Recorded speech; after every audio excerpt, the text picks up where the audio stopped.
Oke, selamat datang di News Channel. Di video kali ini kami akan membawakan informasi mengenai bocoran manga Black Clover chapter 354 yang memiliki subjudul sementara Hari Penghakiman atau Hari Penentuan. Tapi perlu diketahui bahwa kami sendiri belum bisa memastikan kebenaran dari informasi yang akan kami berikan dalam video ini, karena informasi ini hanya bersumber dari bocoran gambar serta terjemahan kasar. Dan seperti biasa, sebelum masuk dalam pembahasan, jangan lupa untuk memanfaatkan tombol like, share, subscribe, serta tombol bergambar lonceng ya. Terima kasih. Kemudian langsung saja gambar pertama. Cerita dibuka dengan diperlihatkannya Lucius yang sedang berjalan dan diikuti oleh beberapa paladin. Di sini Lucius sempat berkata, "Hari penghakiman sudah tiba. Mari kita mulai langkah pertama demi perdamaian dunia." Gambar kedua dan ketiga, Charlotte, Yami, Jack, William, dan juga Yuno terlihat bersiaga di salah satu gerbang benteng kerajaan yang mengelilingi tempat tinggal para bangsawan kerajaan. Dan di sini Yuno sempat melaporkan kalau semua kesatria sihir sudah bersiap di pos pertahanan masing-masing. Panel selanjutnya, Yuno melanjutkan laporan dan menjelaskan bahwa proses evakuasi warga sudah selesai. Dan saat ini seluruh warga sudah berkumpul di lingkar dalam kerajaan atau kawasan tempat tinggal bangsawan. Lalu pada dua panel selanjutnya, Yuno menjelaskan bahwa kerajaan Hati dan kerajaan Spade sudah dalam kondisi siaga berkat utusan yang dikirim oleh Clover Kingdom. Panel selanjutnya, Yuno meminta maaf kepada William karena dia gagal mencari jejak keberadaan Lucius, atau dengan kata lain, Yuno tidak dapat menemukan tempat persembunyian Lucius. Mendengar hal ini, William menjawab kalau Yuno tidak perlu memikirkan hal tersebut, dan saat ini dia hanya perlu memfokuskan diri pada kedatangan Lucius.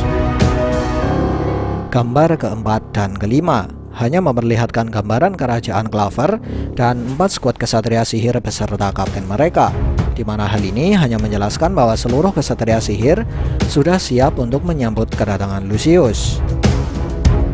Kemudian gambar ke-6 dan ke-7, Charlotte memulai percakapan singkat dengan Yami, dan di sini Charlotte meminta maaf pada Yami karena belakangan ini dia selalu menghindari Yami. Selain itu, Charlotte juga menjelaskan bahwa pada pertarungan ini dia tidak akan melibatkan perasaan pribadinya dan akan berusaha sebaik mungkin untuk menyelesaikan tugasnya. Mendengar hal tersebut, Yami kemudian menjawab perkataan Charlotte dan menjelaskan bahwa tidak ada orang yang peduli tentang hal itu, maksudnya tingkah aneh Charlotte.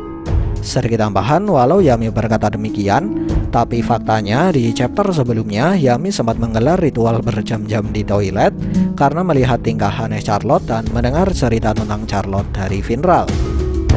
Panel selanjutnya, dengan alasan ingin membicarakan sesuatu yang penting, Yami mengajak Charlotte untuk minum teh bersama jika mereka berhasil memenangkan pertempuran. Selain itu, Yami juga menjelaskan bahwa dia memilih untuk mengajak Charlotte minum teh karena Charlotte adalah karakter yang sangat mudah mabuk saat meminum minuman beralkohol. Panel selanjutnya hanya memperlihatkan Jack yang sedang melihat tangan kanannya sambil menjelaskan kalau dia akan langsung memotong-motong musuhnya ketika mereka datang. Gambar ke-8, sebuah cahaya muncul di salah satu bangunan yang berada di belakang Jack. Lalu Morgan dan Lucius terlihat berdiri di tempat tersebut sambil berkata, "Hai tuan-tuan." Gambar ke-9, Charlotte dan Yami membalikan badan saat mereka berdua menyadari kedatangan Lucius. Lalu Yami pun terlihat terdiam saat melihat Morgan berdiri sambil tersenyum di belakang Lucius. Panel selanjutnya, Jack sempat menganggap Morgan sebagai Nahato dan berkomentar tentang kedatangannya. Lalu di panel selanjutnya, Jack pun sadar kalau orang yang datang bersama dengan Lucius bukanlah Nahato. Gambar ke-10, tanpa basa-basi, Morgan yang sudah menjadi paladin langsung melepaskan sebuah serangan pada Jack. Dan di sini Morgan terlihat sudah berada di belakang Jack yang sudah kehilangan satu tangan dan perut yang sudah berlubang. Kemudian berikut ini adalah dua hal menarik dari gambar ke-10. Hal menarik pertama, dengan bentuk arsiran yang ada pada tangan kiri Jack, Bawang Yuki seolah mengisyaratkan kalau Jack sebenarnya sudah berusaha menangkis serangan Morgan dengan tangan kirinya. Lalu karena tangan kirinya sudah berada tepat di titik serangan Morgan, maka bisa kita katakan kalau Jack sebenarnya bisa mengimbangi kecepatan Morgan. Sayangnya serangan Morgan jauh lebih kuat daripada sihir milik Jack, hingga membuat sihirnya hancur, tangan kirinya terpotong dan perutnya berlubang. Hal menarik kedua, Paladin Morgan memiliki 4 sayap dan 4 tanduk yang terlihat menyerupai tanduk milik Lucifugus atau Lucifugus. Dan hal ini seolah mengisyaratkan kalau Paladin Morgan memiliki kekuatan yang bersumber dari Lucifugus atau Lucifugus. Gambar ke-11, saat Morgan berhasil membuat Jack terluka parah, Yami terlihat sangat terkejut hingga rokoknya terjatuh. Dan di sini Paladin Morgan berkata, "Ah, Yami, sudah berapa lama sejak kita terakhir bertemu?" Kemudian gambar ke-12, Paladin Morris digambarkan terbang di depan Mireo dan Fuego. Lalu sambil tersenyum, Morris menjelaskan kalau mereka adalah orang-orang yang beruntung karena mereka akan berhadapan dengannya dan menjadi landasan dari perubahan dunia sebelum mereka dilahirkan kembali. Sedikit tambahan, jika terjemahan kasar ini memang benar, maka tidak menutup kemungkinan kalau semua kesatria sihir yang tumbang dalam pertempuran ini akan dibangkitkan kembali oleh Lucius dan dijadikan sebagai paladin. Kemudian gambar ke-13 dan 14. Berbeda dari Fuego yang memasang wajah serius, Mireo digambarkan tersenyum lebar saat melihat kedatangan Morris, sambil menjelaskan kalau dia tidak peduli tentang yang lain, karena saat ini dia hanya ingin memanggang Morris. Panel selanjutnya, Silva bersaudara terlihat sangat terkejut saat mereka bertemu dengan Asier yang sudah dibangkitkan kembali menjadi seorang paladin. Dan di adegan ini, Asier menjelaskan kalau dia tidak percaya bisa bertemu dan bertarung dengan Nozel dan yang lain. Sedikit tambahan, Morgan, Morris, dan Asier yang sudah menjadi paladin digambarkan memiliki 4 tanduk dan 4 sayap. Dan menurut kami, mereka bertiga memiliki kekuatan yang bersumber dari 3 Supreme Devil saat dibangkitkan menjadi paladin.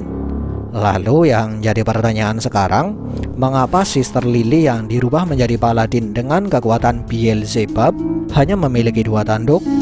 Mungkinkah ini pertanda bahwa besarnya kekuatan yang bisa dibangkitkan oleh paladin bergantung pada kemampuan dasar dari orang yang dijadikan paladin? Menarik untuk kita nantikan. Kemudian gambar ke-15, beberapa sorotan cahaya atau berkas cahaya terlihat menembus awan mendung di atas kerajaan Clover. Dan spontan hal ini membuat warga kerajaan terheran-heran sambil melihat ke langit. Dan di saat itulah salah satu bocil berkata, "Itu malaikat." Kemudian 2 gambar terakhir, kerajaan Clover dihiasi dengan beberapa pilar cahaya yang tercipta dari berkas atau sorotan cahaya yang menembus awan mendung. Dan uniknya pilar cahaya ini terkesan membentuk semacam pola khusus. Sayangnya belum ada penjelasan lebih lanjut tentang hal tersebut.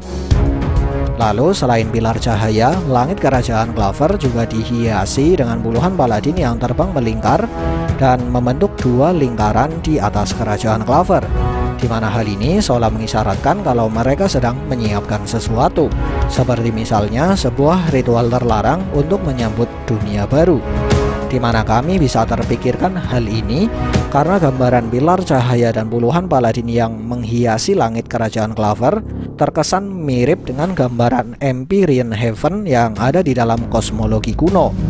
Di mana dalam kosmologi kuno, Empyrean merupakan tempat di salah satu surga tertinggi, dan dari sumber yang lain, Empyrean merupakan surga tertinggi yang ditempati oleh makhluk surgawi yang tercipta dari cahaya murni. Lalu jika hal ini memang benar, maka tidak menutup kemungkinan kalau puluhan paladin yang terbang melingkar di atas kerajaan Clover sedang melakukan semacam ritual untuk menyambut perdamaian sejati. Dan perdamaian sejati merupakan perwujudan dari surga tertinggi yang ingin diciptakan oleh Lucius di dunia Black Clover. Panel selanjutnya dengan tatapan tajam, Lucius berkata, "Sekarang mari kita ciptakan kebahagiaan di dunia ini." Lalu bagaimanakah cara kesatria sihir melawan Lucius dan puluhan paladin yang sudah tiba di kerajaan Clover? Dan kapankah Asta akan sampai di Clover Kingdom? Apakah Asta akan sampai di Clover Kingdom saat seluruh kesatria sihir sudah menjadi paladin? menarik untuk kita nantikan. Sekian dari kami and see ya.